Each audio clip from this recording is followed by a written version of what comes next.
Oh yeah, I'm Scotty. You're not. It's a twofer. That's right, we're back again with another twofer. Today we're talking about Laid to Rest from 2009, directed by the late Robert Greenhall, also written by him, and starring so many people. Y'all, when I saw the opening credits, when they put out the cast, I was like, oh my god, this is. It's not like A stars, but there are. For a B movie, this looked promising. You got Sean Whalen, you know, Frogert from Lost. He was also the guy in the Got Milk commercial. Amber. And he was People Under the Stairs. Jonathan Sketch from the Prom Night remake and the sequel to Roadhouse, and he's been in other things. His once upon a time wife, Jana Kramer, who was up from One Tree Hill, is in this. Thomas Dekker and Lena Headey, both from um, the Terminator Sarah Connor Chronicles. Richard Lynch, Lucas Till. God damn. Yeah, I bet they only worked for like a day on this thing. Richard Lynch probably collected his paycheck very quick. Most of these people were barely in this movie. I mean, I was upset when Richard Lynch died almost right away. And then once you get to Jonathan Sketch and his then wife, I'm just like, they were paid like $5 to just do one scene. But the movie starts, and you can tell by the lighting and the quality. I'm like, this doesn't. This feels. So this wasn't in theaters, right? This was direct to video release. Let's look, release right here. Limited theatrical run in March 2009. It was released on home video April 21st. So, brief release in theaters, but damn. So, we start off. Our main character is this woman, played by Bobby Sue Luther. You may know as Suzanne from the Night of the Demons remake. She's that one. She's that one. She's that one. Yeah. She has no name for a good part of this movie. I'm not kidding. And so I didn't do my usual wake up, put the movie on, have my breakfast, because I would have been lost if I did. Thank God I did not. I waited till after what I usually do, because the first two sites get done real quick, and it takes a little while to get to the third site. So, or Mondays, I do the first three sites. So, I start watching it then. And I'm very confused. So, the whole third site, I'm very confused at what the hell. Well, technically, it's the fourth because the third site today was the same place as the second site. But anyway, I'm very confused. Just thinking, what? Because it starts with this woman, Suzanne. You're all that I wanted of a girl. No, it's not a name, but Debbie Sue Luther. She is inside of a coffin, and she's freaking out. Eventually, she knocks the coffin over. We see Richard Lynch, who sees her fall out. She's like, oh, he's like, oh no, and he runs off. I'm like, okay, so is he in on it? Is he? So she gets out and she walks around. She doesn't know where she is. And I'm getting very confused. She's like, And she looks over at the phone. She looks down at a sticky note that says 911. And I'm like, why wouldn't you know to call 911? So she calls it. And she's talking. She's like, I need help. I'm stuck in a place. Where? I don't know where. You know your name? Do you have a name? You have a name? Or is it here the name? Oh, you think I would? Help. And like she's very confused because they don't ask her names. Like, where are you? I don't know. And they're like, okay, stay on the line for 30 seconds and we'll trace it. I think protocol should be as soon as someone calls you 911, start the trace. Because what if someone's like incapacitated, they hit their head and they're not exactly sure what's going on, right? Just run the trace right away. But no, and number one rule when this scene is in the movie, something has to happen to make sure they don't run the trace. The trace doesn't work, right? So naturally you think, oh, he's gonna burst through the door, grab her, and that's it. Pull the phone out with her. No, she just walks too far and pulls the cord out. I'm like, what is wrong? When we get to... What's wrong with her? So eventually Richard Lynch comes back, and I guess he had second thoughts, he's gonna help her out, but Chrome Skull shows up, that's our villain's name, kills him by Richard Lynch. Thanks for being in the movie. He does have one little cameo later, but still. I was just like, oh really? You got Richard Lynch and that's it? He had a better cameo in Halloween. The Rob Zombie Halloween. It's better than that one. All he did was yell at, fuck you. What'd you say to me? But yeah, you think she's screwed, but she does get out and she runs away, eventually running into Tucker, who's driving home from work late. And so he brings her, she's like, we have to go to the police place to talk to the cop lady. Is she 4? What is wrong with her? We gotta tell the police lady. Seriously. So eventually he ends up, because like, oh, you called 911, that's the city police. So you still could have taken her sheriff. And he talks about he doesn't have enough gas. Well, just stop at a gas station. Gas stations are open 24/7. But no, takes her home. And his wife, Lena Headey, is not very happy about this. And I get to this part, I'm like, okay, so what is this movie now? What is it gonna be about? So I'm just like, where does Thomas Dekker come in? Where does Lucas Till come in? Jonathan Sketch? Where does everybody go? So she goes to take a shower. She's like, oh, she looks like a whore. And then she's like, I'm gonna take a shower. She goes to take a shower. Right?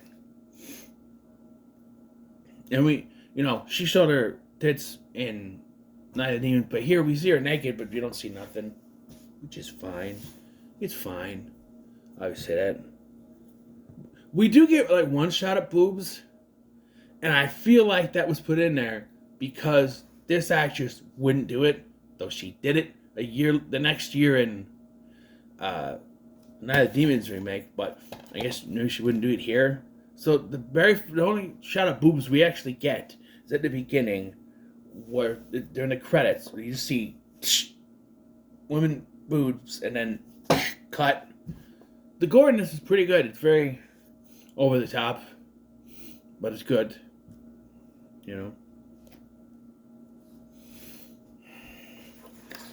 So he goes to check on her. And he's like, oh, we'll take you to the sheriff.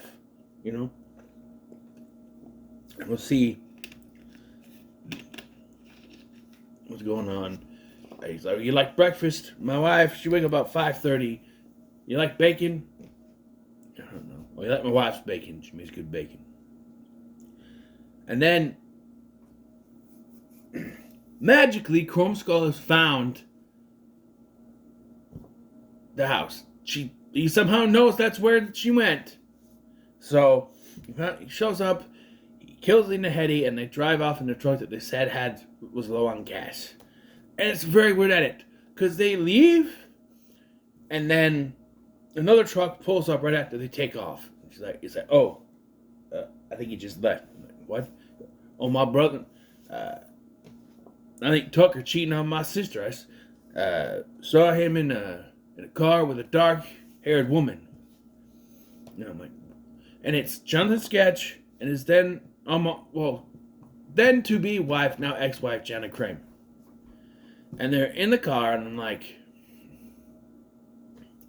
so Tucker gets out, or not Tucker, but the guy, Johnny gets out to check on things, and he finds his sister killed, freaks out, he gets killed, and then, is he the one? Hold on. The giant.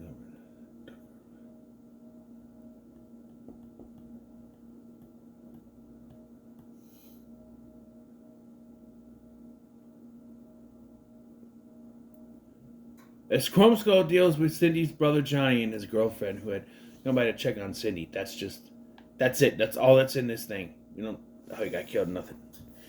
They're both dead now. And there's this thing where she tries to reach for the phone and he's there every time. Just stop. And she gets killed. And so they drive to the nearest house because, he's low on gas. And that's the house of Frogurt. Oh, that's... It's Sean Whalen. His name is Steven, but I will be calling him Frogurt. So if you're confused and you see this movie and you want to go with it, well, every time I say Frogurt, I mean Steven. But I'm calling him Frogurt because that's what I know him as. So they stop at Frogurt's house. I should mention that earlier in the film, he's like, Tucker's like, we have to have a name to call you. Can you think of anything? And she thinks back and she sees a princess and she's like, I was friends with Princess Gemstone. So they call her Princess. So it's revealed that she has amnesia. Except, and no disrespect to the guy, but I don't think the writer of this movie, Robert Greenhall, I don't think he knew how amnesia works. When you have amnesia, you forget your name, other people's names, but not the name of regular items like death box, coffin. Later, there's a tire iron, and she calls it a tire stick. It's like this, and they show that she got it just in the back of her head. It's like a scar or like a sore or something. We later find out it's because she got hit in the head with a baseball bat. But I'm like, I thought maybe, he did something in her brain, and that's why it's all messed up. No, she just got hit with a baseball bat. To be fair, we do find out that she was on drugs when this happened, so maybe that's a part of it. I'll have a complaint when we get to that, but because the whole mystery of who she is, and it felt like they just didn't care. That why did she even have to have? Because maybe they wouldn't help her if they knew. Whatever. You get to Frogurt's house, and wouldn't you know it, Frogurt doesn't have a phone, landline or cell phone. So instead, they emailed the police on his computer. And they also look up missing persons when she's in the bathroom, kind of regrouping herself. Well, they decide they can't wait for the cops, even though they just emailed them, and they're gonna drive to the sheriff's office themselves. What was the point? What was the point of an email? What was the point? So they get in Frogurt's car and they drive. Drive they do. I didn't get to the police station. Boy, that Chrome Skull, he must have known, because the sheriff and the deputy is now dead. You know how I've complained before about how plot convenience of a plot. How the hell? Like, he's like, I don't know where they went, but I'm just gonna go to and get rid of the cops, so they're not a problem. The Chrome Skull is there. They wound his leg and then leave. Go back to the funeral home. At this point, I'm like, what? This place only 3 locations. 4 locations. The house. 5 locations.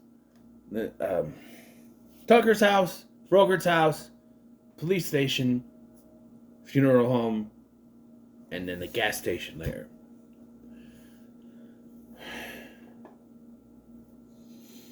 So they get to the funeral home, and they look around the area, and They found a barn. Okay, there's just a barn, but a funeral home. All right, that has a bunch of Chrome Skull's victims, previous victims, and Chrome Skull beheads a still living captive. Did I miss something? How is he there already? Knocks out Princess and puts her back in the casket. Jesus Christ. We're here. Yeah, this is me reading this for the first time because I missed a part. This is about the time I got home and was unwinding. So it's kind of in the background as I was getting dressed and stuff. So, before Chrome Skull could kill Princess, Tucker comes in. Motherfucker. Drives away in Chrome Skull's car with her, Frogurt. Yes. Then we get... So she starts looking at the footage on Chrome Skull's camera, which shows that Richard Lynch was in league with him, but he had enough. So Chrome Skull's like, okay, you're going to turn on me, I'll shoot you. Also, I do want to point out, because I think it might be important to the second film, there is one video with a woman talking. And I'm like, so there's other people in league with him. There's another woman talking. It's not one of his victims. It seems like from the other side of the camera talking to him directly. Oh yeah, this was confusing to me because that was what I paid attention to this part. So Princess stays in the car while Tucker and Steven are taking the bodies out from the trunk. She's locked inside by Chrome Skull, who could use his cell phone to control it, I guess. And they end up at the convenience store. She finds out that Chrome Skull's real name is Jesse Cromans, and then he attacks her. He's about to kill her. Went the wrong way. But, wouldn't you know it, he's out of tapes, because he likes to film his victims. So without tapes, he can't. Nope. So he tells her to go into the convenience store to get one. Because they sell those kind of tapes at a gas station for some reason. And the clerk there, Lucas Till, sees the threatening message. Like, there's a conversation with Thomas Dekker and some other kid about trying to get beer, but they're too young, even though Thomas Dekker looks 30 here. Whatever. He's not 30. He played Jesse the year after this. Jesse! In, never know straight after this, but Randy Chrome Skull is sending bad messages to Princess through his cell phone, so he goes out to confront him, and his head gets blown off. Uses his own shotgun on him. Yeah. The other customer, whose name is Anthony, goes to lock the back door and is decapitated. Is there more than one? Because or he can just teleport. I don't know. Tucker and Frogurt get to the store, and they grab Chrome Skull's suitcase on the way in, and Frogurt replaces his glue with some kind of acid chemical thing, because he uses glue to glue his face on his... Oh, by the way, at one point she calls him the shiny-faced man, which... To glue his chrome mask on his face instead of just using a band or something. Cuts the power off, and he causes Frogurt's place to explode by injecting tire inflator, which I think he grabs. I think it's the can he takes earlier, because when they're going to get the tire stick out, he's like, "We're going to use this. We can spray him in the ears or something." I think that was a setup for that. Tucker is stabbed while trying to save Princess. And she and Tommy, that being Thomas Dekker's character, escape. But Chrome Skull locks Tommy out of the building and traps Princess in a freezer. So Chrome Skull then gives her his camera and reveals who she is. She's a hooker. She's a drug-addicted hooker. That's all she was. She's not someone important. She's not his wife, his daughter. Nope. She's not anyone important. Just some hooker he hired and was going to kill. And she lost her memory when Chrome Skull hit her in the head with a bat. Okay, that's not how amnesia works. I said that earlier. But whatever. Whatever. Alright? She smashes the camera. Very pissed about it.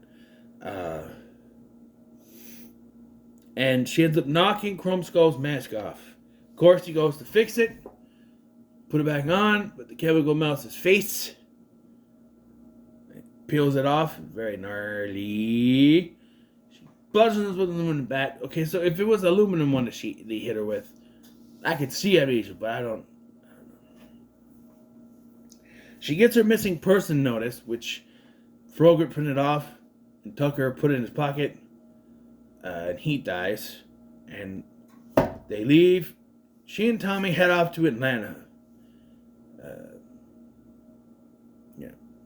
And the movie ends with the cops arriving to find the flyer, which Princess wrote on the back an explanation of what happened. Okay, sure. And that's how it ends. Okay, so let's try to put this.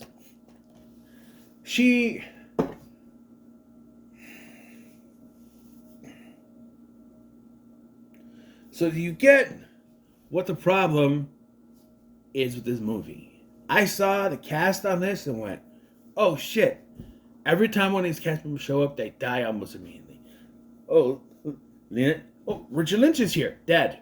Lena Headey's here. A little bit of time, a little bit of time, a little bit of time, dead. Jonathan Sketch and Johnny Kramer, dead. Right? Thomas Decker's the only person I know that survived. Lucas Till, he's here, dead. Right?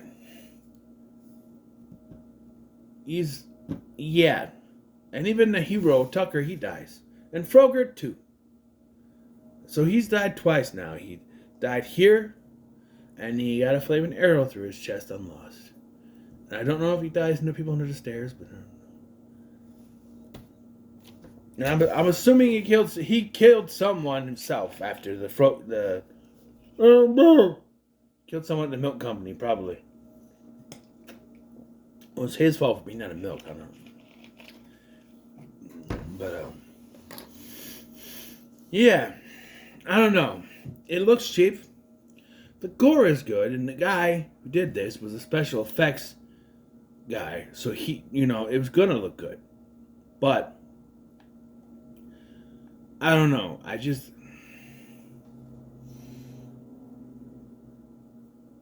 gonna get a work out of this new rating. It's stuck in the mud. I feel... You know what? No.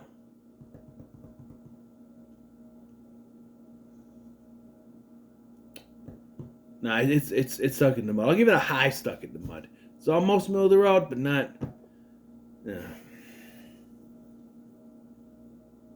Yeah, I just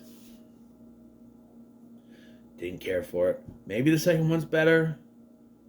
I don't know. I assume they're going to reveal something about... There's got to be other people working with him. Because there's a woman's voice on the recording. I don't think it was one of his victims, but... I don't like the reveal. I actually hate the reveal that she was just a hooker the whole time. The only thing I think of as to why she had amnesia is because if she introduced herself as a hooker, that's what I said, a hooker, no one would help her. Like, oh, she's a hooker. Even, like, Lena Headey says at the beginning, she's like, she looks like a hooker. Yeah. And, like, she has this thing around her waist that I thought was some kind of apparatus that he put on her, but turns out it's just some kind of fashion thing. I don't know. We shall see how the second one is, but for now, what are your thoughts on Laid to Rest? In the comments below, like, share, and subscribe.